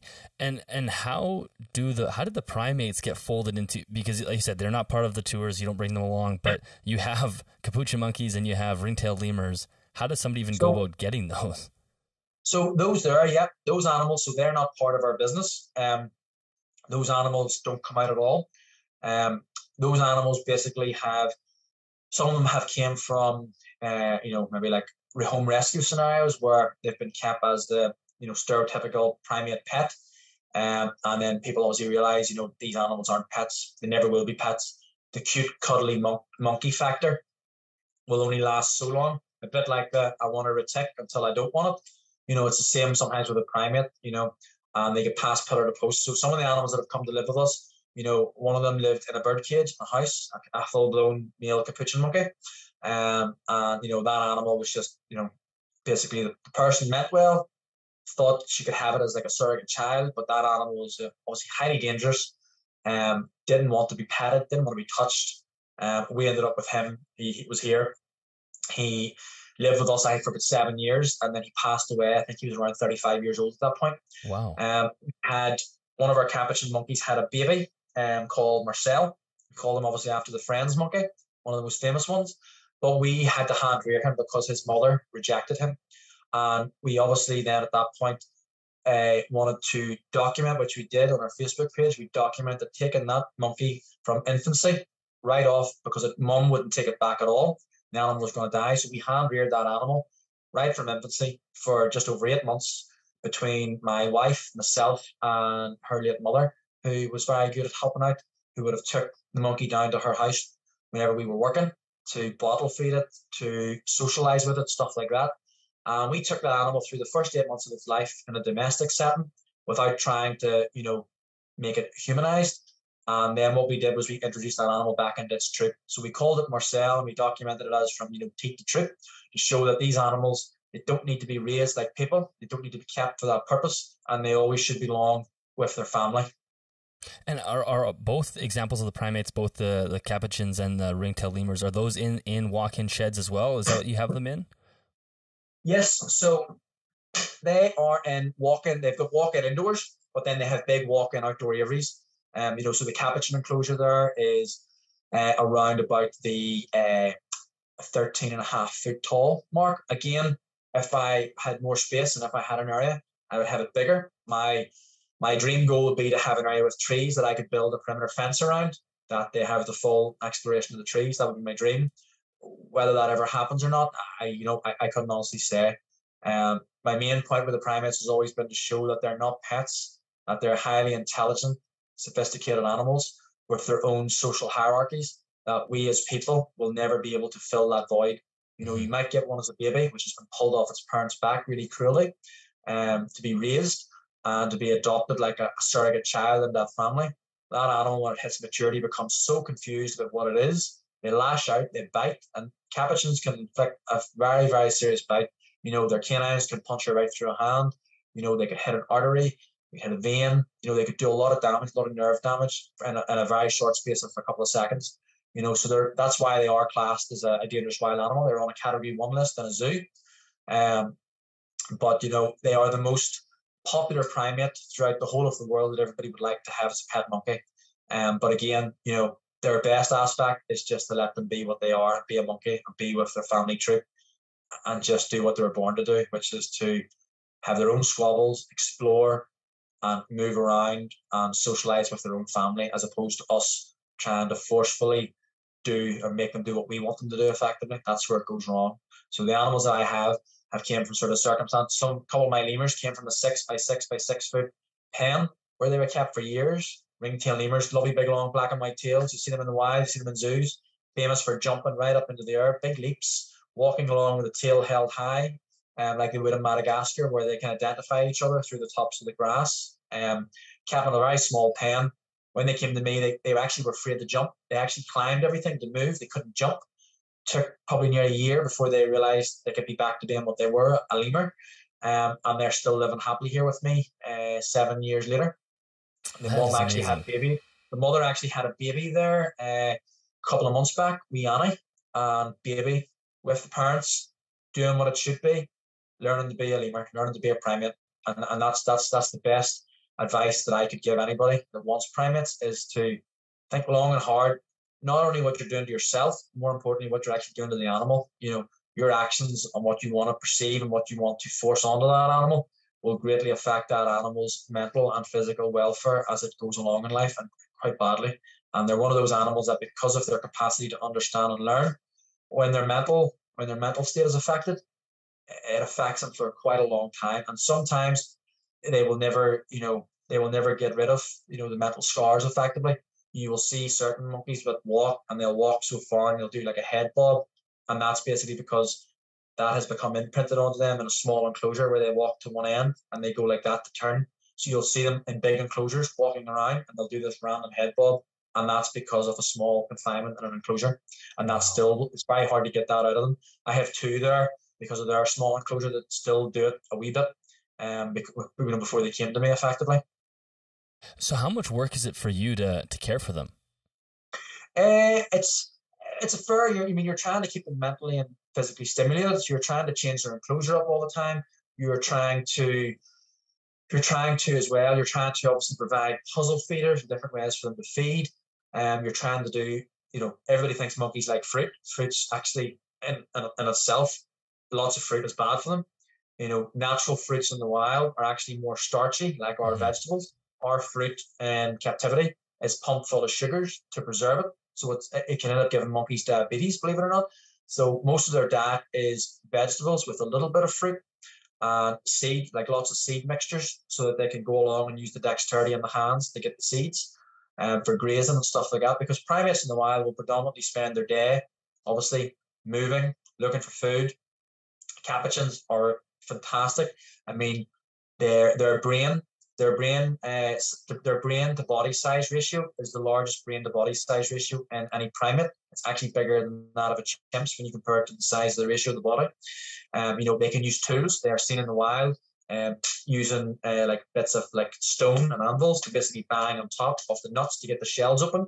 They know in the wild that they can go and get a nut, go and put it under a tree in light of the sun to let the sun sort of weaken that shell, and then they'll start to tap on it, and they'll come back a week later for it. So incredibly smart, and basically very, very rewarding animals. Yeah, that is incredible. Yeah, definitely not an animal that everybody should keep, but it's amazing that you're able to work with them and give them proper homes and give them some more space. So it's incredible. And same with the retics. Obviously, it's sort of the same sort of situation where you have animals that end up in homes of people that aren't really able to care for them. And this was a great conversation, Dougie. We really covered a ton here. Is there anything that we didn't say today that you wanted to add before we wrap up? I know we focused a lot on the snakes. Obviously, the other giant stuff that I keep, obviously, is the lizards. Monitors and iguanas. Again, there's plenty of photos of those up as well. I mean, realistically, keeping should always fall back, and we should always try and look, at the species that we're keeping in the wild, that we're keeping that obviously live in the wild. We should look at how they live in the wild, and we should always try and incorporate our keeping into, how we keep them captively. And we should always try and look at how we can, increase their enclosure size, or how we can make that enclosure, as I said about the retics, more three-dimensional, to give that animal more space. We should also try and ethically look inside our own head and think, if I get, a small animal, what is that animal going to be like in 6 or 7 years' time? Before I go, I'll pull out a water monitor here, obviously to show you nice and small. Perfectly able to house at this stage. Our biggest water monitor there, his enclosure is, I think it is, remember, it's 13 foot long, 14 foot long. It's 9 foot wide, and it's 8.5 feet tall. And that's got a huge pond inside it that I can lie down and submerge myself completely. And I can't touch the sides of it with my feet or my hands. Even though that animal's 6'6", it's amazing to see that he can swim around inside that pond and do things that he would naturally do in the wild. He still has his land area where he can get out and go on the land, but he's got a lovely big water area. Dave Kaufman, I think that's his surname, Dave Kaufman. He does a lot of the YouTube videos of how we should be keeping these in the wild. He's done some great features. He's going to have a new one coming out on ball or royal pythons, whichever you want to call them. That'll be an interesting one to watch. But he's done some great work there, and he showed videos obviously of Asian water monitors in the wild and reticulated pythons in the wild. And one of the things that I took away from those when I was building my biggest walk-ins was reticulated pythons. When he was looking for them in the wild, they were generally always found close to a water area, but yet in captivity, so often we give them a water bowl.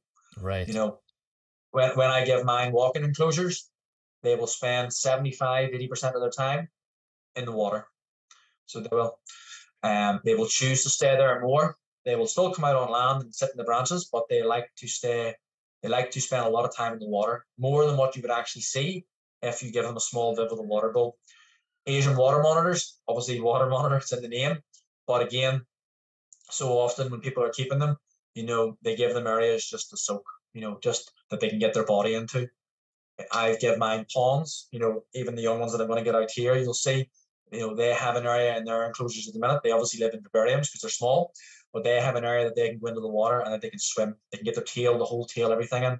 And I think that's something that we should look at, when we're going forward with keeping, enclosures. We should look at things that, might be a pain for us, but are very worthwhile for the animals. So for me, if I'm keeping water monitors, I want to have those animals in a pond. I want those animals to be able to fully get themselves into the pond. Yes, they might not be able to swim a room length, maybe someday I'll be able to provide that, and I would love that. But the animal can still get in that pond. It can still tuck all 4 limbs in, and it can still use that tail like it was born to do, and to actually propel itself through the water. And even if it has to swim around in circles, at 6'6", it can swim to one end and swim in a circle back. The animal's swimming effectively. Exactly. Yeah. And that's, for me, it's always about looking the way the animals are in the wild, how they're found. One of the things that Dave Kaufman picked up in his video, which was pretty cool, was that I didn't know, is that out in South and Southeast Asia, the humidity was really, really high in the nighttime, really high in the evenings. He took humidity readings and temperature readings, and during the daytime, humidity was maybe 60-65%. Yeah. But at nighttime, he was able to see that humidity out where you were finding your retics was maybe 85-87% at nighttime. So he was basically saying maybe we should look at nighttime to actually spray our retic enclosures and not spray them during the day. And that's something that I took away from that video and that I do. My reticulated python enclosures get sprayed at night. I'll normally spray them when it starts to get dark. And then by the morning time, there's still a little bit of moisture in the leaves, but the humidity's high at night, just like it was being shown in his video how it was in the wild. The water monitors and stuff, when they're bigger, they get fed, but they get fed less often to obviously try and keep that nice little line going down the side. Mm-hmm. And again, it's about, keeping them happy, keeping them healthy, keeping them stimulated. For me, I love being able to go into my enclosure. For me, I love with the big species being able to go into an enclosure, walk into it, sit down, and just sit there and watch the animal. The animal will come to me at times as well. I had a smaller water monitor the day that I keep on a smaller walk-in.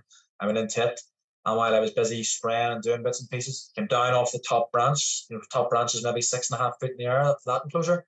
Came down off the top branch onto the floor, had a bit of a tongue flick, nosy around, and then decided to climb up me as a totem pole. And again, that's the level of interaction I enjoy and I like to get out of my animals. I mean, I'll hopefully, if you have time, let's see this baby. Put a wee set of gloves on. This has come from this particular one came from a good friend of mine who actually got it off Kevin McCurley, obviously in America.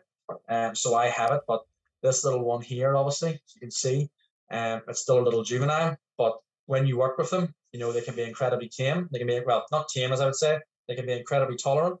At this size here, great animal. Most people at that size, it's not really going to be much of an issue for them trying to, house it. But this animal already has grown in the space of a couple of months, has grown obviously, quite well. Compare the size of an animal here, to the biggest one that I have outside there in one of my walk-ins, 6'6", even lifting it, it's a bit of an ordeal. I'm wearing gloves now because the claws in this animal, even though it's young, the claws are still quite sharp. They're still quite hooky. When they get to be big animals, the claws then at that point are obviously a lot more serious. But, these animals, they are amazing. They're absolutely fantastic. And as I say, they can, when they're worked with, they can be very tolerant and they can obviously make a great animal to interact with. But again, it's down to whether the person wants to put in the time, if they have the patience to stay with the animal, even on their bad days. And if they have obviously the time and the effort and the resources and commitment to obviously see the animal like this through, obviously till it's, sort of full size. That's the thing that, people can give up on, unfortunately, at that sort of size. Yeah, no, I think that's some great advice. And these animals are incredible animals. Like you said, they're very interactive, both the reticulated pythons and monitors. And you can see the allure. People want to keep them because they are so fascinating. But we do need to make sure that the people who are keeping them are knowing what they're getting into. Can you let everybody know where there's going to be some people that are just listening to the audio version, so I'm sure they'll want to go explore your social media to see some of the pictures and things that we've talked about. Of course, if you are listening to the audio version, you can come back to the YouTube version as well, because I will have some photos in there. But where can people find you online? So people can send me a friend request on Dougie Smith, Dougie Smith, SMITH. So you can send me a friend request in my profile. It is sort of private now, but to be honest, I pretty much post the same stuff out into the groups. They can find me on groups like the AH group, the Advanced Herpetological Husbandry group. They can find me on the Giant Leaps and Giant Husbandry group, which is a sister of that group. For particular species that I keep, you will find me on reticulated python groups such as the Retic Nation and reticulated python enthusiasts. You will find me on the likes of Reptiles UK. You will find me on some of the monitor groups as well. Like some of the good monitor groups are like the custom monitor enclosures group. For our business page, you will see our animals on that too. And you can search us on Facebook for our business page, which is Jurassic Ark. The only difference, sounds like Jurassic Park. The only difference is instead of park, it's ARK. So Jurassic Ark Encounters, NI. You'll find us on that there, obviously on Facebook. By typing that in as well, you will find us on Instagram as well under that too. And as I say, it just gives people a chance then to keep up with our animals, because obviously we have quite an array and a nice collection, a collection that I'm quite proud of, to be honest. And I don't often say that, but I am pretty proud and pretty happy with the animals that we do keep. And as I say, all our animals are great animals. They're a credit to share our lives with. It makes it even better for me that I get to do it with my family. Because I have a very, very supportive wife, to be fair. It's not easy to, be with somebody that has animals, but to actually sort of give up your life a wee bit and put up with the amount of animals that we do have. This is a way of life. There's no two ways about it. Being surrounded by this many animals, it is effectively a small zoo. Although I appreciate that zoos have a lot more and there's a lot more work, but to be fair, having this amount of animals, in a domestic setting, it is a way of life. It's not just something you decide to do or something you just think, oh yeah, I'll just do this, and in a year's time, maybe not. It is how we do things. We've been doing things like this now for a long time, and every day is always animal related. You always have stuff to do with animals, feeding, cleaning, that sort of thing. So for people that do want to have a collection or do want to get into certain species, particularly the giant species, just know that when you are doing it, those little animals, whether they're the size of the wee water monitors or whether they are the size of your small reticulated pythons, Burmese, anacondas, stuff like that, those animals, when you get them, they are a commitment. They are a living, breathing being. They do grow, and as they grow, they are still reliant. They're not wild. They are reliant on you to care for them, provide the best that you can, and the upkeep, in the hope that you don't pass them from pillar to post and move them on. Try and sort of see them out. And make sure you do your research and knowledge first. I'm always happy if people, I'm not the most knowledgeable person out there, I don't claim to be, but I'm always quite honest and quite factual and quite blunt. So, I'm always happy for people as well to, give me a shout or hit me up on Facebook or comment on one of my posts. I'm always happy to try and give, honest advice about what it is like to actually, share your life with these animals, the good and the bad, because let's face it, not every day is daffodil daydreams, as the saying would go, It's not always a great day. You have bad days too. With keeping a lot of animals, you get animals that die. It happens. It doesn't get any easier. Throughout my years of keeping, I have lost animals.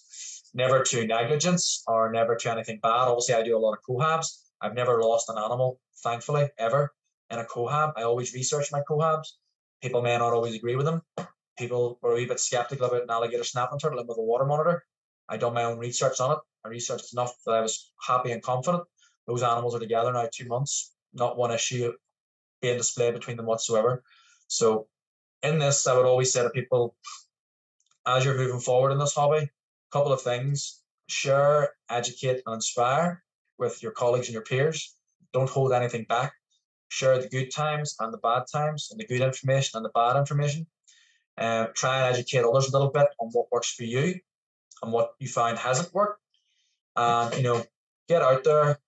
All my photos are taken on my phone, like I'm just sitting talking to you now. That's what I take my photos on. It's not a fancy camera. It's not nothing. It's just a camera on my phone, on my Huawei.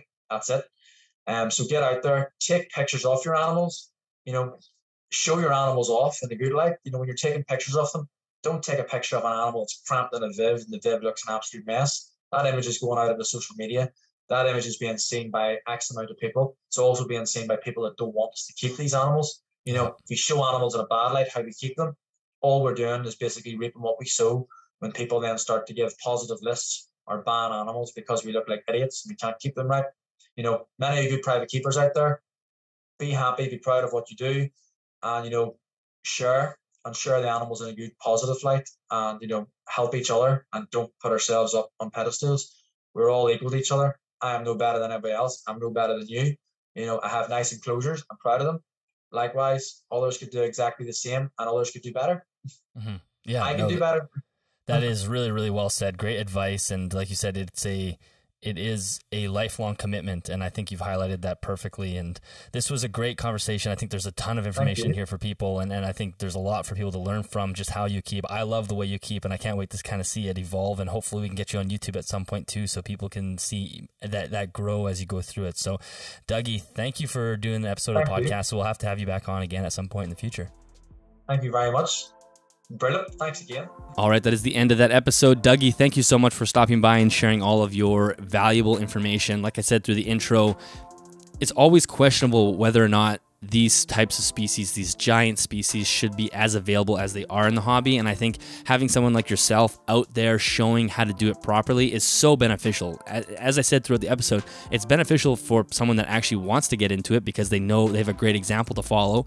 And it's also it's great for people who are on the edge of wondering if they should do it. And then they see the amount of work and the expense that goes into it. And they go, okay, this is not for me. It sounded like a great idea at the time, but now that I've seen somebody do it, it's too much work. And I think that's a really highly valuable information for both ends of the spectrum. So thank you so much.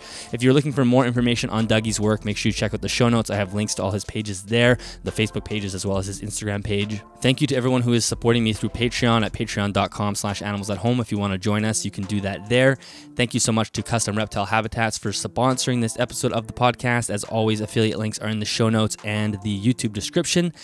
And I think that's all I have to say. I felt like there was something else, but it's slipping my mind. For those of you who have been leaving reviews and ratings on either the Apple Podcasting app or the Spotify app, thank you so much. I do really appreciate that. If you've been sharing it on Instagram, many of you do that every single week. That is greatly appreciated as well.